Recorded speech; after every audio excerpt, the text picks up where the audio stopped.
Donc maintenant, nous allons passer au deuxième point qui est le choix du thème. D'habitude, lorsque je veux choisir, lorsqu'un client me contacte et qu'il a besoin et que j'ai besoin d'avoir une idée du thème de son site, je vais directement dans ThemeForest. Dans ThemeForest, il y a un ensemble de templates de sites dans différentes catégories. Ça me permet donc, par rapport au thème, de choisir les templates que je pourrais utiliser pour le projet. Donc, si je viens ici, je tape, on va dire, agriculture ou agricultural, vous voyez les propositions. Il va donc me proposer des sites récents qui sont en rapport avec le thème de l'agriculture. Ça va donc me permettre de choisir les templates adéquats pour les projets que je veux réaliser.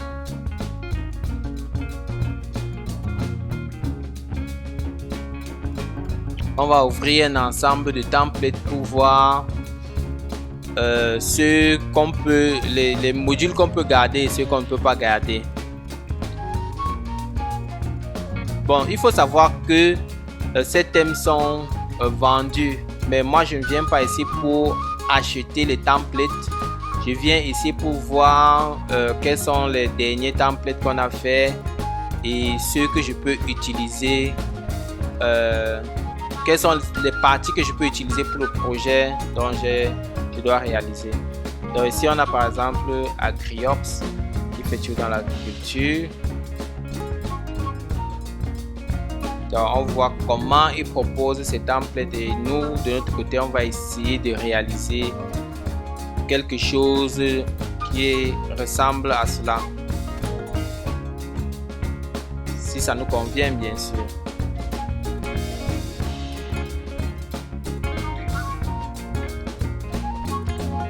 Agrosector, toujours dans le domaine de l'agriculture.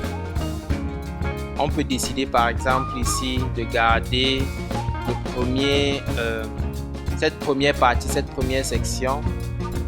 Et ici on dit non, on ne veut pas ceci, mais on essaie d'identifier les sections qui nous intéressent, qui nous plaisent, et on adapte ces différentes sections pour notre projet.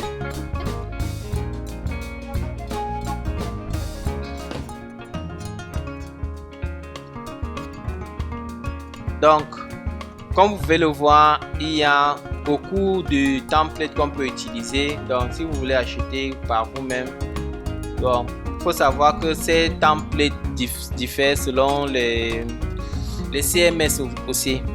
Ici, par exemple, on a pour WordPress, on a pour d'autres CMS qu'on peut télécharger, adapter directement. Joomla, PrestaShop, Muse, WordPress, Adobe, Spotify, bref, il y a un peu de tout. Ce que nous allons réaliser, puisque nous n'avons pas assez de temps, on va choisir quelques modules ici que nous allons réaliser par nous-mêmes. Donc, on va organiser un menu par exemple de cette façon.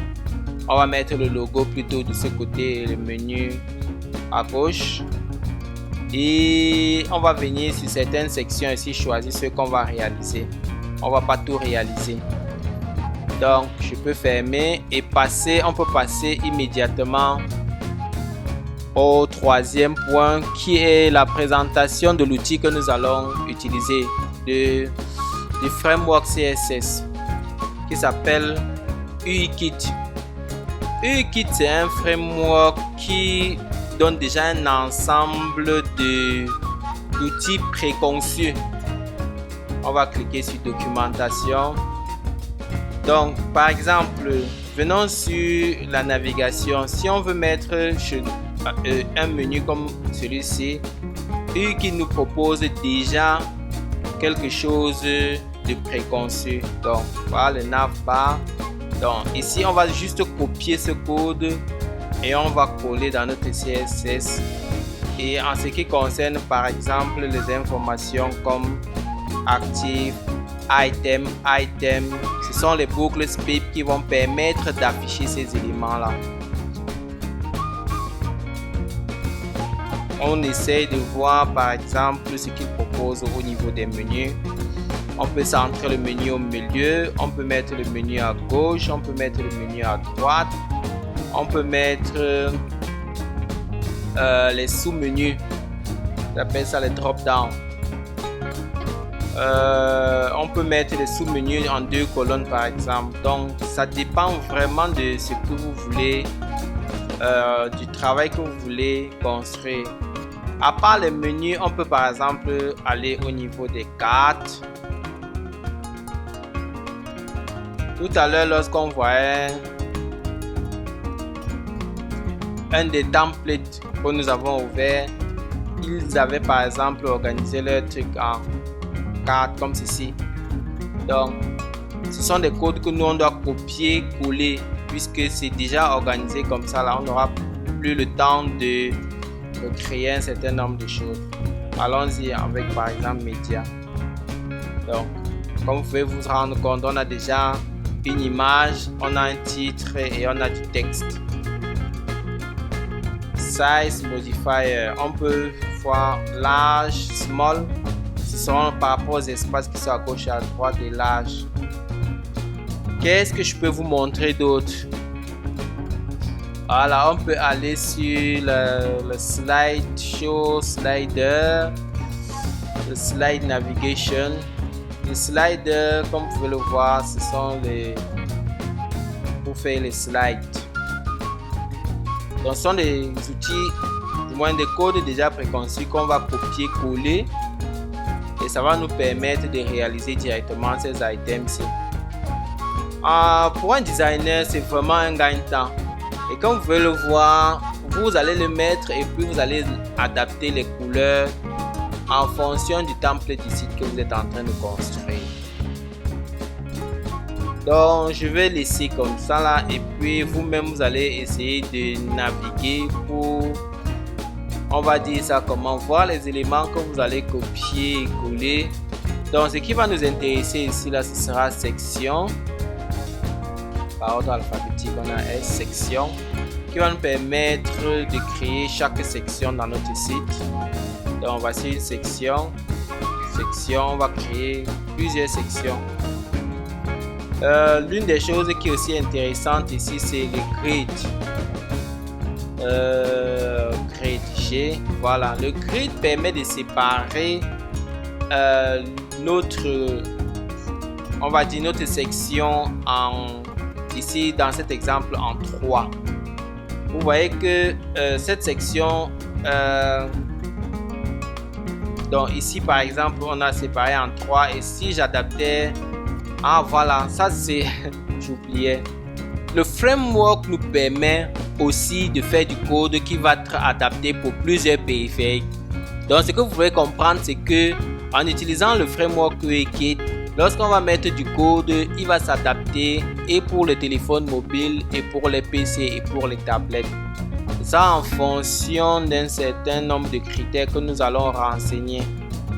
Venons par exemple au niveau du 8. Lorsque nous allons mettre 8.1.1, ça va prendre toute la fenêtre, toute la section. Lorsque nous allons mettre 8.1.5, ça va prendre une partie et une autre partie. Donc lorsque nous allons commencer avec le design, vous allez vous en rendre compte. Donc ici, en dessous, lorsqu'on va faire responsive 8 par exemple, lorsqu'on va ici, le S c'est pour les petits appareils, le M c'est pour les moyens appareils, les tablettes par exemple, le L c'est pour les PC, c'est pour le XL, c'est pour les plus larges écrans. Voilà, comme vous pouvez le voir, on a ici là pour les écrans qui vont jusqu'à 640 pixels, les écrans qui vont jusqu'à 690, les écrans qui vont jusqu'à 1200 pixels et qui vont au-delà des 1600 pixels. Donc lorsqu'on va appliquer ceci sur un grid par exemple, il va adapter en fonction de ce qu'on va mettre pour le S, pour le M ou pour le L. Il va adapter l'écran pour ces différents périphériques là. Voilà l'un des avantages de pourquoi est-ce que nous on utilise un framework. C'est parce qu'il prend déjà en compte ces différents. Ça nous évite de perdre du temps à coder pour différents périphériques. Donc, prenez du temps pour parcourir le framework et pour voir quelles sont les fonctionnalités que vous allez utiliser dans votre travail.